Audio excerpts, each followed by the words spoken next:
जो व्यक्ति प्रतिदिन हरिवंश पुराण की कथा का श्रवण करता है उसके यहाँ पुत्र संतान की प्राप्ति अवश्य होती है।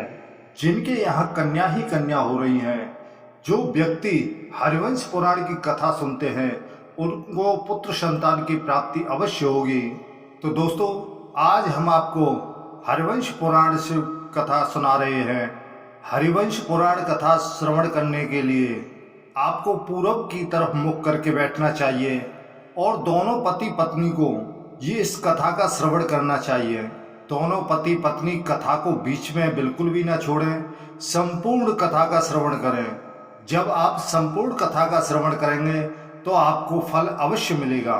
तो दोस्तों, हरिवंश पुराण कथा के आपको श्रवण कराएं उससे पहले जो भी नए सदस्य हमारे इस वीडियो को देख रहे हैं, जो हमारे चैनल पर पहली बार आए हैं, कृपया इस चैनल को सब्सक्राइब करें, लाइक करें, ज़्यादा से ज़्यादा शेयर करें और बगल में बेल आइकन बटन दबाना ना भूलें, जिससे हम जो भी वीडियो बनाएं उन सभी का नोटिफिकेशन आपके पास में पहुंचे और हमारी सभी वीडियो का आपको लाभ मिले।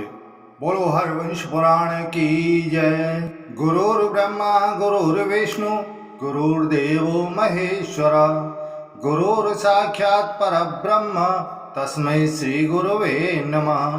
अखंडमंडलाकारं व्याप्तं येन चराचरं तत्पदं दर्शितं येन तस्मै श्री गुरुवे नमः। नारायणं नमस्कृत्य नरं चैव नरोत्तमं देवीं सरस्वतीं व्यासं ततो जयमुदीरयेत्। बोलो व्यास जी महाराज की जय। बोलो विष्णु भगवान की जय। बोलो हरिवंश पुराण की जय। नेमिषे सूतमासीन मपि वाद्या महामतिं कथामृता रसस्वादा कुशलम सौनिको ब्रवीत। एक समय सौनक आदि 88,000 ऋषियों ने श्री सूत जी से पूछा कि इस कलयुग में पुत्र प्राप्ति के लिए कोई कथा का वर्णन कीजिए। वैसे तो आपने कई पुराणों का वर्णन किया है, उनकी कथा का श्रवण कराया है और वैसे तो पुत्र के लिए अनेक उपाय बताए हैं, परंतु सबसे ऊपर हरिवंश पुराण है। हरिवंश पुराण का सभी को श्रवण करना चाहिए। सत्यवती के हृदय को आनंदित करने वाले उन पाराशर पुत्र व्यास जी की जय हो, जिनके मुखारविंद से निकले हुए बाणमय अमृत का सारा जगत इस हरिवंश पुराण का पान करता है। मैं अज्ञान रूपी तिमिर रोग यानी रंधोती से अंधा हो रहा हूँ। उस दिशा में जिन्होंने ज्ञान रूपी अंजन की शलाका से मेरे बुद्धि रूपी नेत्र को खोल दिया है, उनमें ज्ञान का स्वरूप यानी ज्ञान का प्रकाश भर दिया है, उन गुरुदेव को नमस्कार है जिससे यह अखंड मंडलाकार चराचर जगत व्याप्त है। उन परमात्मा के पद स्वरूप का जिन्होंने साक्षात्कार कराया है, उन गुरुदेव को मेरा बारंबार नमस्कार है। जन्मेजय बोले, भगवान आपने मुझे महाभारत श्रवण की विधि बताई है, अब मेरी हरिवंश पुराण सुनने की जो इच्छा है, जो जागरूकता है, उसे आप विधि पूर्वक बताइए। उससे विशेष रूप से मुझे आप उसे श्रवण कराइए। सूत जी कहते हैं कि हे ऋषियों, वैशंपायन ऋषि जी ने जनमेजय जी को यह कथा का श्रवण कराया था, उसी कथा का आपको श्रवण कराते हैं। वैशंपायन जी ने कहा, राजन, ऋषि मुनि हरिवंश को ब्रह्मा विष्णु और महादेव का स्वरूप बताते हैं।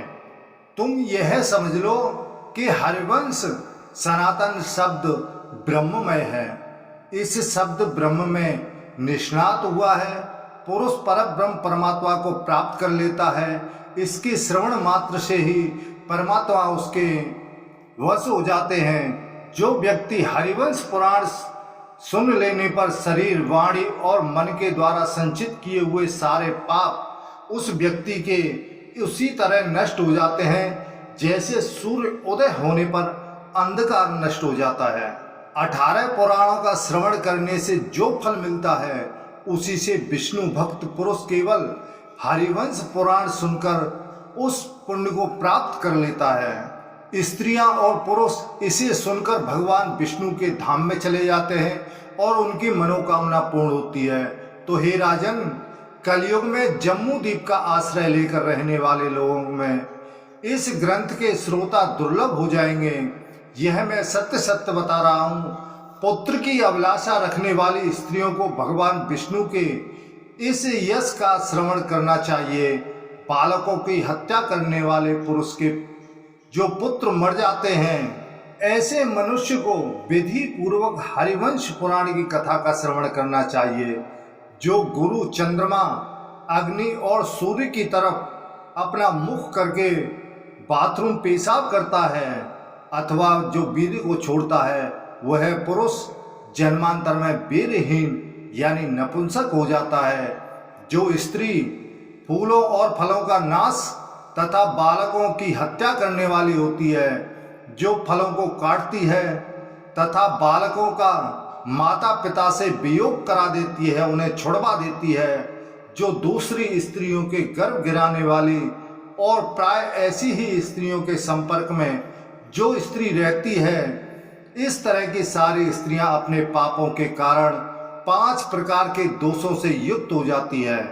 जो स्त्री अपुष्पा होती है, जिस स्त्री का रजो धर्म ना हो, उसे अपुष्पा नारी कहते हैं। दूसरी है मृतवत्सा, जिसके बच्चे होकर के मर जाते हों, वह स्त्री मृतवत्सा कहलाती है। तीसरी काकवंध्या, जिसके एक ही संतान हो और उसे दूसरी संतान प्राप्त ना हो, उसे काकवंध्या कहते हैं। चौथी है कन्या प्रजा, जिनको पुत्र की प्राप्ति ना हो, उसे कन्या ही कन्या हो रही हो, उसे कन्या प्रजा कहते हैं। और पांचवी है श्राव युक्ता, जिस स्त्री का गर्भ गिर जाता है उसे श्राव युक्ता कहते हैं। ऐसी स्त्रियों के दोषों को, पापों को नष्ट करने के लिए यह हरिवंश पुराण बहुत ही महत्व रखता है। ऐसी स्त्रियों को हरिवंश पुराण की कथा का श्रवण करना चाहिए। ऐसी स्त्रियां हरिवंश पुराण का कथा का श्रवण करती हैं, उनके सभी पाप नष्ट हो जाते हैं। जो मनुष्य स्वर्ण दान, घृत दान, पद दान के साथ हरिवंश पुराण को 10 बार सुनता है, उसका वीर हमेशा सफल रहता है। अपुष्पा स्त्री को रजो दर्शन से रहित नारी के लिए 10 आवृत्ति हरिवंश पुराण सुनने का विधान बतलाया है। उसे 10 बार हरिवंश पुराण कथा का श्रवण करना चाहिए।